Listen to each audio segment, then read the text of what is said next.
An historical overview of the Eastern civilizations.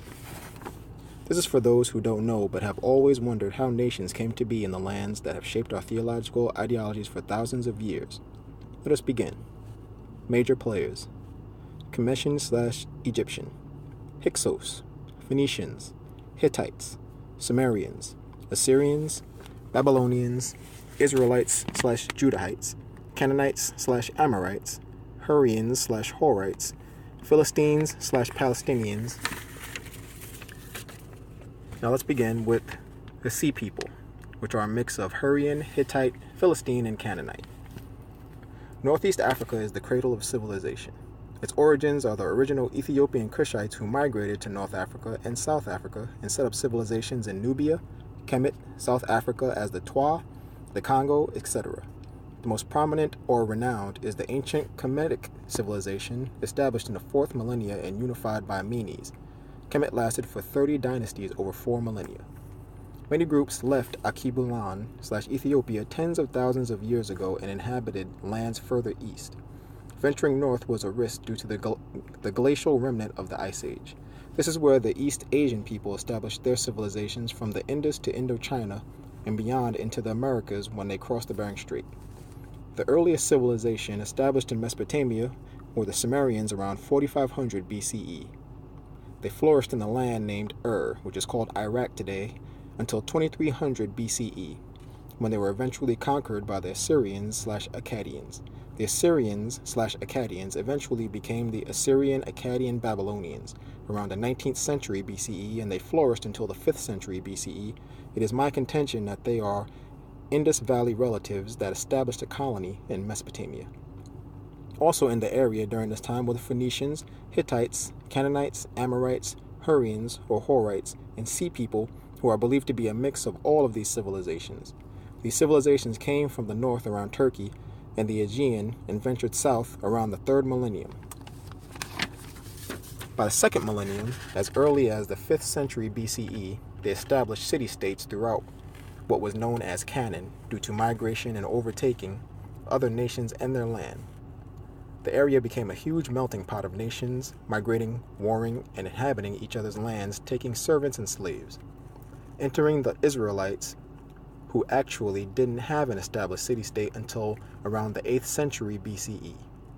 The Pentateuch wasn't actually penned until the 9th century BCE by Israelite scribes who documented their origins within the Pentateuch, which was said to be orally relayed by their founder Moses.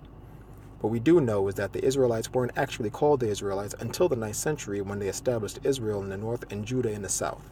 The only mention of Israel beyond that is by an inscription on the throne of Merenptah, who succeeded Ramses II, which reads, "Israel is desolate and has no seed," around the 13th century BCE. But who were these Israelites? Why did they adopt this name of Israel? And what does it mean? Well, let's look at the word. Israel, which is 2 words, Isra, meaning triumph or to win, and El, which is one of the Hebrew gods, which is also one of the Canaanite gods whom the Hebrews may have gotten their god from. The Pentateuch relates a story of Jacob's triumph over an angel that changed his name to Israel, but historically it could have other implications. We'll take a look at this later. The Hyksos were an outsider nation from the melting pot of Mesopotamia that migrated into northern Kemet in droves. Their increase in numbers made it easy for them to establish a dynasty of their own in northern Kemet/Egypt. The word Hyksos is actually a Kemet moniker for them, which means foreign people, because they weren't original Africans. They ruled northern Kemet from the 13th to the 15th century dynasties around the 17th century BCE. These foreign rulers held power for over 2 centuries. Manetho, a Kemetic priest, states the Hyksos were invaders of an obscure race which marched victorious against our land, easily seizing power without striking a blow. They burned our cities ruthlessly, razed to the ground the temples of the gods, and treated the natives with cruel hostility, appointing as king one of their own, Salidas, who had his seat in Memphis. The Hyksos actually were not a race at all, but an amalgamate of nations from the west. They were called Amu and founded the cities of Avaris and Shahuhen in Kemet. Their people were a mix of Semitic, Asiatics from Mesopotamia, including the Sumerians, Assyrians, Hittites, Horites, Canaanites, Phoenicians, Babylonians, and Sea people. These people were forced east into Al-Kibulan/Ethiopia by famine and instability and settled in Kemet. Doesn't this sound familiar? Weren't a group of people in the Pentateuch driven into Kemet by famine and instability in the book of Genesis? Their occupation of Kemet was regarded as one of turmoil for many native commissions, and it wasn't until the Theban rebellion started by the pharaoh Seqenenre Tao and brought to fruition by Pharaoh Ahmose I. His grandson drove the Hyksos out of Kemet in 1533 BCE, pushing them into Canaan. Could this be the exodus of the Hebrews/Israelites of the Pentateuch? Let's take a look at the time period. The date of the Exodus is estimated to be 1450 BCE.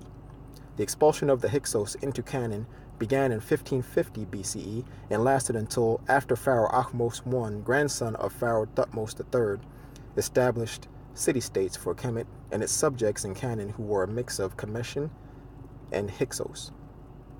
There's actually no historical records or artifacts that mention an Israelite or Hebrew slavery and an exodus in Kemet by any dynasty during that time period. Pharaoh Thutmose III won 350 cities from Thebes to Palestine, including Megiddo and Kadesh.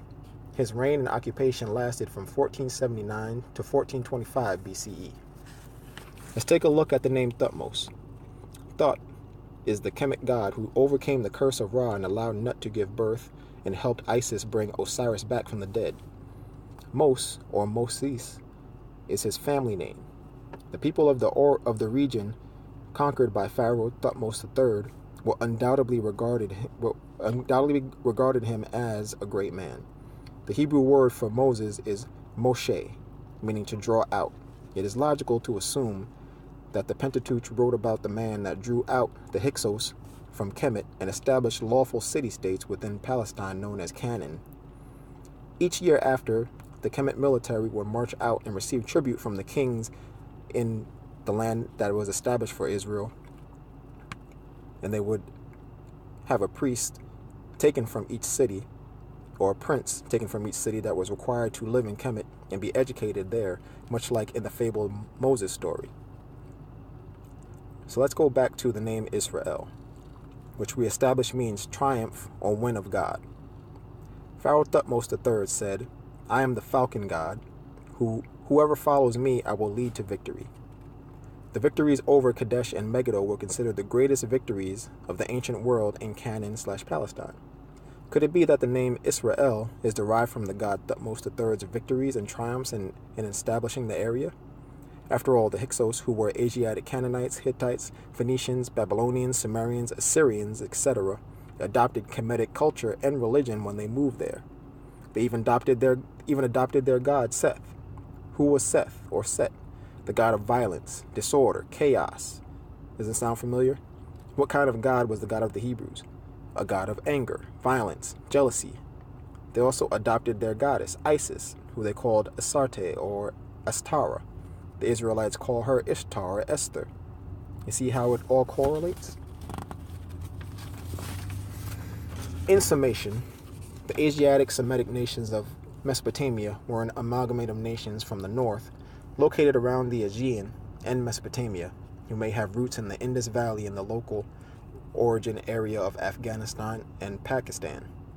If you look at the picture below, the resemblance of the artwork depicting the people are very similar. Brown people of varying shades with curly, wavy hair. Those nations were forced into Africa and inhabited Kemet as the Hyksos, until they were forced out by the 18th dynasty, led by Pharaoh Ahmose I and brought to fruition by his grandson Pharaoh Thutmose III.